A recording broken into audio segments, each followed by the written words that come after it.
On an early summer's day in June 1924, Hermann and Julie Kafka gathered their family to bury their only son, Franz. He'd died of tuberculosis just 1 month shy of his 41st birthday. But aside from the Kafka family and a small group of their son's friends, not many had taken notice.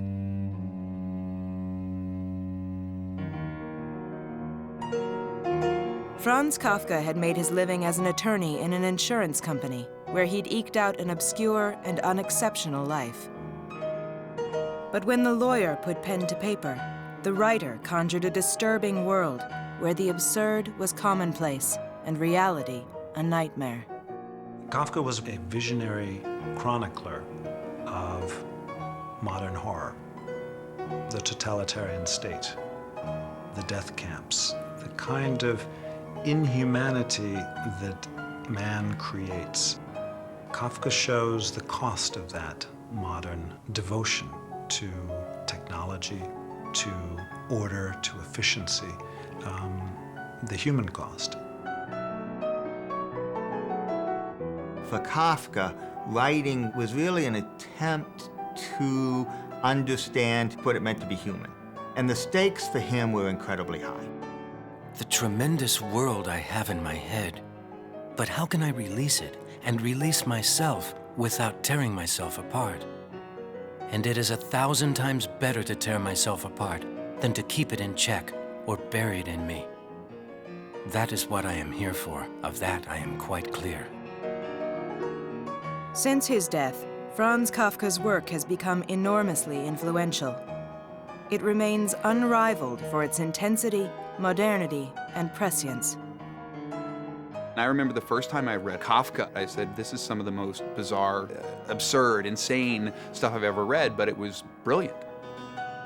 What Kafka did was give words to a certain kind of angst. His stories seemed fantastic. They seemed unapologetically bleak, and it was gripping and riveting and shocking all at the same time.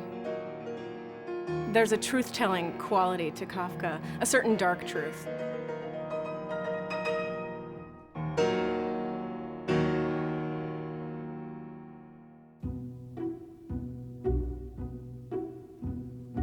In 1906, at the age of 22, Franz Kafka graduated from Prague's Charles Ferdinand University. With his doctorate in law, he set out looking for employment. He ultimately found a job with what he thought was the perfect schedule at a government agency. Kafka reported for work at 8 a.m., and by 2 in the afternoon, he was on his way home to do the one thing in his life that gave him any satisfaction: writing. The Workers' Accident Insurance Institute for the Kingdom of Bohemia in Prague was probably just as bulky a mechanism as it was a name. It was one of 6 regional companies for that, dealing with some 35,000 employees. Though Kafka worked for the Institute for the rest of his life, it was both a job and an environment he came to detest. Kafka really had a personal experience with working in a bureaucracy that felt big and paranoid, perhaps, and soulless.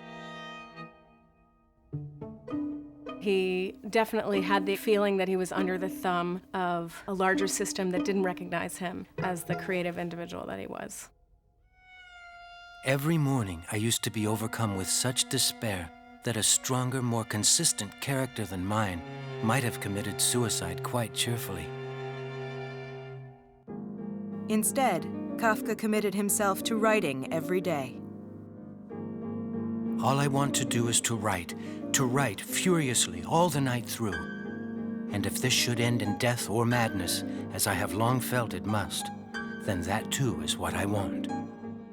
I think that Kafka had to write. It was something that he had to do. You didn't have a choice. He had to write every day. And I think that when you are a creative person, it becomes like any other thing that you need in your life, like air and sleep and food. While literature was the only thing in Franz Kafka's life that gave him any satisfaction, as far as his father was concerned, writing was a waste of time. His father was a businessman who had no interest in literature, in writing. He said, "Why are you still scribbling away at that?" Hermann Kafka owned a woman's clothing store. Self-made, opinionated, and autocratic, he controlled his family with an iron fist. The son of a butcher, his perspective on life was conditioned by the cleaver. It was either black or white, and he always knew where anything fell. So very dominant presence in the family. Kafka and his sisters lived in both awe and fear of their overbearing father. The paradigmatic moment, at least for Kafka himself, was when he was 2 or 3 years old. He had been put to bed, and he decided he wanted a glass of water. And his parents ignore him. He keeps calling and calling. And finally, his father comes into his room and essentially snatches him out of the bed and puts him on the balcony and locks the door behind him. And for this incredibly sensitive child, this was evidence that at any given moment, this absolute authority, his father, or any other absolute authority, could come along and exile him entirely, cut him off entirely from the rest of people. I have always had this fear of people, not actually of the people themselves, but of their intrusion upon my weak nature. For even the most intimate friend to set foot in my room fills me with terror. Like most of us, you see that Kafka had family troubles. I mean, what young man didn't have problems with his father? These are all things I think we felt, at one point in our lives, and we felt like everything was piling against us. Every person, every entity, from giant corporations to the guy down the street, everyone is conspiring against us. It was Kafka against the world, and I think that comes across in every single one of his writings. In 1912, at the age of 29, Kafka finally wrote a short story he was satisfied with. He called this story The Judgment. Kafka himself thought of it as his breakthrough story. He had an idea for a story, sat down to write it at 10 o'clock at night, and wrote the whole night through. And in the morning, it was done, and it was his first story, and he felt that he had given birth to something quite important. In The Judgment, Kafka explores the relationship between an elderly father and his son, Georg. Many feel that The Judgment is an attempt by Kafka to explore his relationship with his own father. As the story unfolds, tension between Georg and his father increases, until by the end, Georg's father imposes a terrible fate on his son. I sentence you now to death by drowning. And suddenly Georg is overcome by the urge to throw himself into the water. Georg felt himself urged from the room. Out of the front door, he rushed across the roadway, driven toward the water. Already he was grasping at the railings as a starving man clutches food. He swung himself over, like the distinguished gymnast he had once been in his youth, to his parents' pride. With weakening grip, he was still holding on when he spied between the railings a motor bus coming, which would easily cover the noise of his fall. Called in a low voice, "Dear parents, I have always loved you, just the same," and let himself drop. One of the things about the bleakness in Kafka is there's a desire to look away from it. That's, I think, something that everybody feels, and not everybody can withstand it. In our culture, we want things to be resolved. We want the Hollywood ending. We want to know that there's order restored. And in Kafka, there often isn't order restored.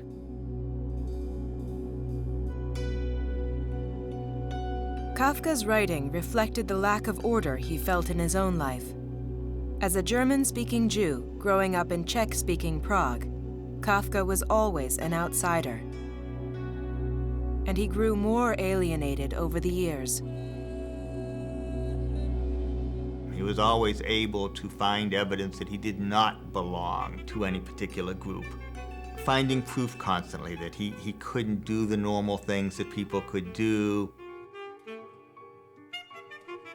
His watch was always an hour and 20 minutes off. He ate a diet that was entirely different from everyone else's. He eventually ate with this method called Fletcherizing. He would chew every mouthful a minimum of 30 times, so that eating with him would would clearly drive someone crazy. Everything that he did tended to cut himself off from other people, and then he would feel, inevitably, that he was cut off from other people. Kafka's mental states, by modern standards, by today's standards, might indeed be judged to be depressive and needing medication or therapy. But we shouldn't forget that Kafka read Freud, that Freud had patients, and Kafka could have been in psychoanalysis. So he knew that certain techniques were available, and he felt very strongly that he shouldn't do that.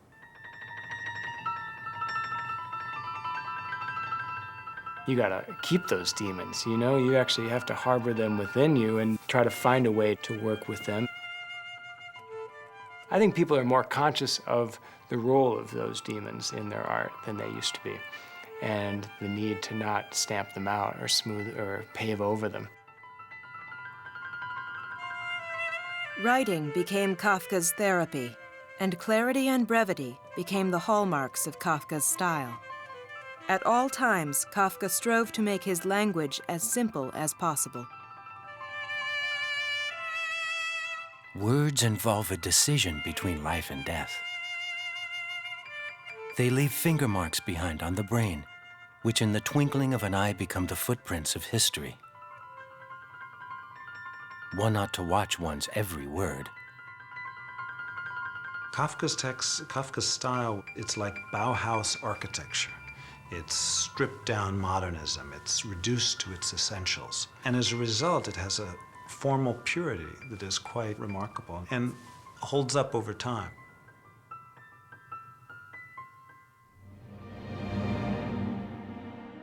Just after his 30th birthday, Kafka met Felice Bauer, to whom he became engaged. For 5 years, Kafka and Bauer carried on a long-distance liaison. She in Berlin, he in Prague. He writes to her a letter that is supposedly a letter of proposal, 25 pages long, in which he lists, clearly in extraordinary detail, all of the reasons why she wouldn't want to marry a person like him. How he's unfit for life, he's unfit for companionship. He's already told her stories like his ideal existence would be to live in a cellar. And in fact, not in a cellar, but in a seventh cellar within cellars. And that he would sit there all day and he would just write and write, absolutely undisturbed by any life whatever. And that in the evening, he would walk through the various cellars to the outside cellar, and he would open the door, the locked door, of course, of the outside cellar, and open it, and there would be the meal that Felice had cooked for him and left for him. She was no longer there. He was not going to see her. And he would be so happy to be sharing this moment with her, and he would take his meal back into the innermost cellar and eat his meal and think about her preparing it. So he's told her this is the ideal life for him. And then at the end says, "So, will you marry me?" She, who perhaps needed some help too, says yes. He immediately says, "Oh, I'm so pleased, but did you read page 7? Would you please look at page 7 again? I'm not going to hold you to this acceptance until you read page 7 again." And this goes on the entire summer until finally he essentially has a nervous breakdown. Within months of starting his tortured liaison with Felice, Kafka started work on another short story. In The Metamorphosis, Kafka portrays the life of Gregor Samsa, a traveling salesman who still lives with his parents and sisters. One morning, Samsa wakes up to find he's undergone a remarkable transformation. As Gregor Samsa awoke one morning from uneasy dreams, he found himself transformed in his bed into a gigantic insect. He was lying on his hard, as it were armor-plated, back, and when he lifted his head a little, he could see his dome-like brown belly divided into stiff arched segments, on top of which the bedquilt could hardly keep in position and was about to slide off completely. His numerous legs, which were pitifully thin compared to the rest of his bulk, waved helplessly before his eyes. I think the reason that the Metamorphosis is arguably Kafka's most famous story is simply the initial situation and the wonderful way that he describes it. There's no sense of shock, there's no sense of incomprehension. It is just a matter-of-fact description of it, ending with what happened. He just starts talking as if things were perfectly normal and natural, describing the scenery. And all of a sudden, you enter into an extraordinary world, a surreal world. If he were to try to amplify the grotesqueness, it would feel like melodrama. But because he is very restrained and very realistic in his descriptions, somehow it makes our skin crawl a lot more. Gregor Samsa's struggle for acceptance has become one of Kafka's most read and most influential stories. I could identify with it because having an uneasy relationship with my father. Waking up one day and you feel like you're a bug, but I was covered in zits and I had braces and headgear and my hair had gone from straight to curly and I looked like a freak, and you don't identify with what you look like suddenly, you know?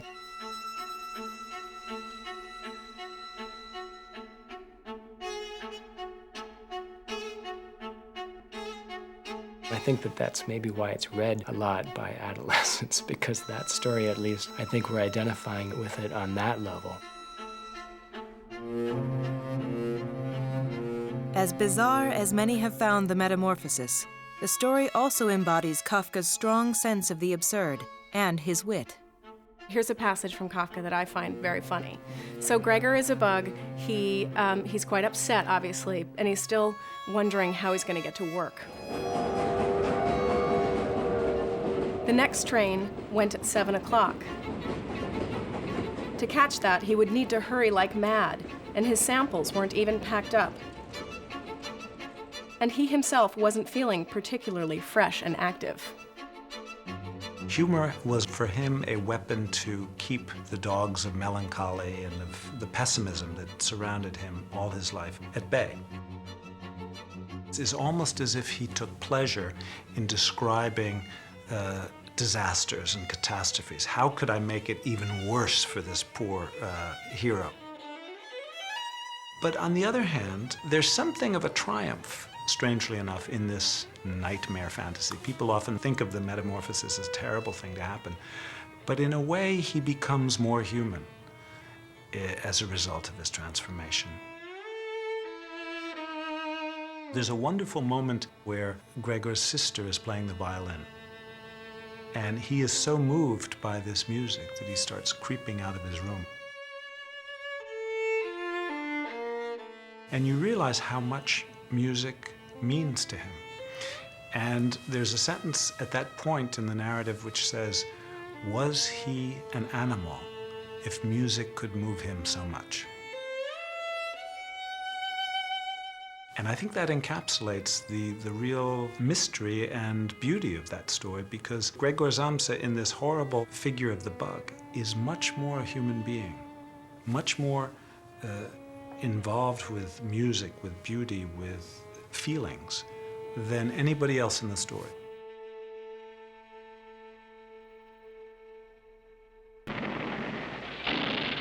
In 1917, Europe's peace and tranquility continued to be shattered by the First World War. Kafka, greatly disturbed by the chaos and suffering, attempted to enlist.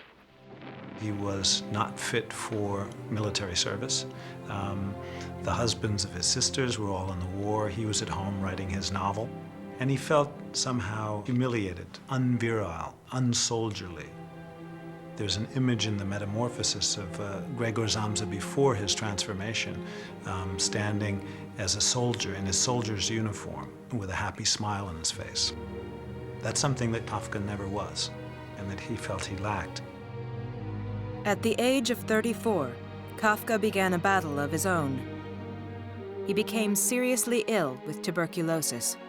For the last 7 years of his life, it was a constant that being healthy was one of the overriding issues of that life, that every single day he awakened to the awareness of of being ill, often gravely ill. By this time, he had headaches, he had terrible insomnia, of course he was coughing up blood. Ironically, Kafka's diagnosis brought him a newfound freedom. He went on an extended leave from his job and ended his relationship with Felice Bauer. It is just a blow, which incidentally I do not at all feel as a blow, but as something altogether sweet in comparison with the average course of these last years. Throughout his illness, Kafka continued to write, and he began work on a novel he called The Trial. The Trial is the story of Joseph K., who, like Gregor Samsa in The Metamorphosis, wakes up to find the circumstances of his life drastically changed. He's an ordinary man going about his life who suddenly finds out one morning that he's been arrested and accused of a crime. It all starts off with that turning point that is desperation. It's terrible. Something awful is happening. And then how do these people deal with it? Somebody must have been maligning Joseph K., for without having done anything wrong, one day he was arrested. The first sentence in the trial, "One day Joseph K. was arrested," is a passive sentence. Gregor Samsa wakes up in bed and finds that this has happened to him. Joseph K. is lying in bed, finds out that he's now arrested. Bad things happen to you. You don't go out into the world and put your mark on the world. The world puts its mark on you. After his arrest, Joseph K. tries to navigate his way through a maze-like legal system. Notified that he is to appear in court, he's not told what time. And when he arrives at the courthouse, he has a difficult time getting into the offices where his case is going to be heard. He's never told what the crime is, and he spends a whole lot of time trying to understand the nature of his crime, trying to figure out who's accusing him in a very dreamlike, surreal, yet very disturbingly ordinary environment.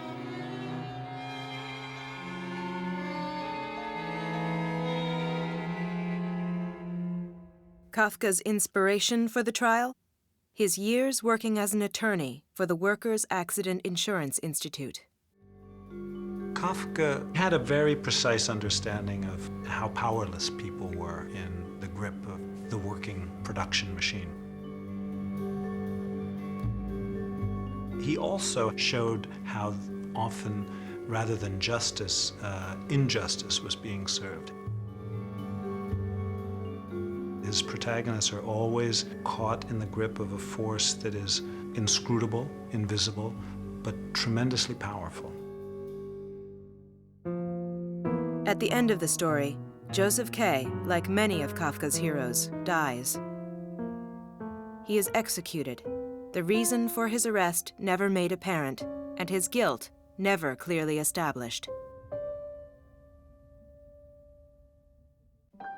In the summer of 1923, 40-year-old Franz Kafka once again became engaged, this time to 19-year-old Dora Diamond. He meets this young woman, 19 years old, who has all kinds of interests that he does. And there's this immediate sympathy between them, immediate, without any hesitation, without any doubt, both very comfortable. And so he goes to live with her where she lives in Berlin, in one room first and then in two rooms. She describes him as being relaxed most of the time, as being a born playfellow, talks about the games they play together, his reading fairy tales to her at night. But within a year of meeting Dora, and having, he believed, finally found true happiness, Franz Kafka's tuberculosis advanced beyond therapy.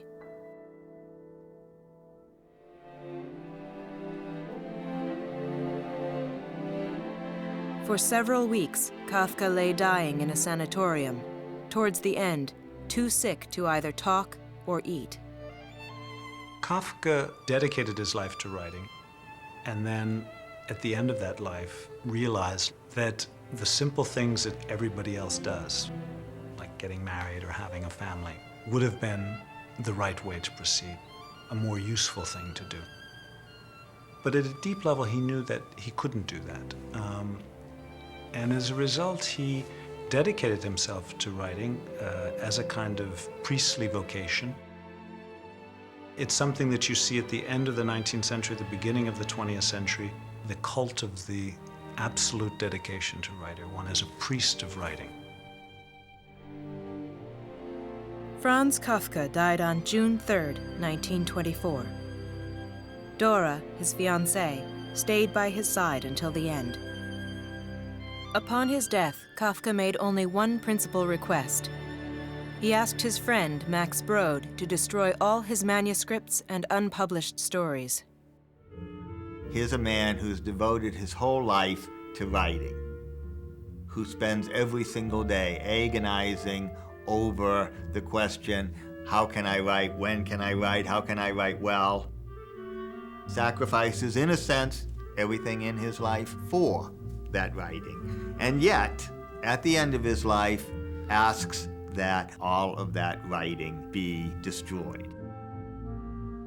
A despairing acknowledgement, if we will, that, well, I just never succeeded, and there's no reason to keep a record of the failure.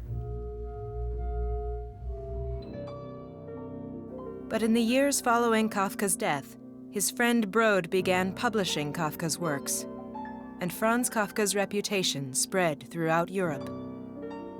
However, it wasn't until the late 1940s that English translations of roughly 70 of Kafka's stories began to circulate in the United States. Sometime in the 40s, when his reputation really started to skyrocket. He was seen as a kind of prophet. He had seen Nazi Germany. He had seen burgeoning bureaucracies long before their time. So coming out of the war, there was that interest in him as a political writer. In the last 300 years, we have structured social life in the West in the interest of efficiency, progress, profit, and production.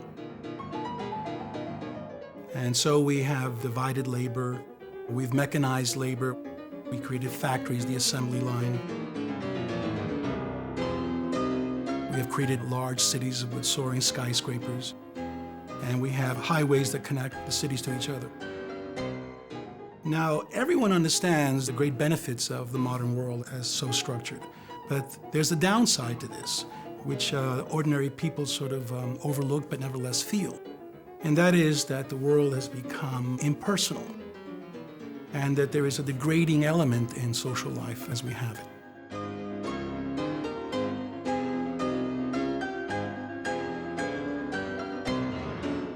In the West, Kafka's work became so popular and his style so imitated that a new adjective entered the vernacular. Kafkaesque is a term that's used to refer to a situation or an event that is marked by extraordinary and baffling complexity, unintelligibility, as in a Kafkaesque bureaucratic situation. And also it's used to refer to a situation or an event that is marked by a surreal distortion of what is ordinary. I was in Idaho trying to use my ATM card with a new bank, and they said, and it would not work anywhere. 7 times in 1 week I was denied access to my own money. And I called, and they said, well, we're doing this to protect you. We shut down your account because someone's trying to use your card in Idaho. And I said, that's me. I'm in Idaho. I'm on vacation. I want to use my card. And they said, oh, well, you should have called us ahead of time to tell us that you'd be in Idaho. And I said, I did actually call ahead of time to tell you that I'd be in Idaho. And that person said that they couldn't do anything about it. And I said, who is the person that decides whether or not my money will be shut off from me? They say, well, we have no control over it. It's all done by a computer. Where's the computer? I don't know where the computer is. They don't know who's deciding whether or not you can have access to your money or not, but you're supposed to call ahead to tell them where you're going. Even so, they can't control anything because there's a computer that's doing it. No one knows the rules. They're not stated anywhere, but everything, the machinery has combined to dehumanize all of us. You know, we live in a world where we are being swallowed up by the machine. A government now that has the right to tap our phones without us knowing it, to listen in on our lives, to follow us and track us without us knowing it. So what do? Well, how do we live with all of these things conspiring against us? And for me, I think that, you know, you start to see these things in our world today that, are they just Kafkaesque or are they becoming real? I don't know.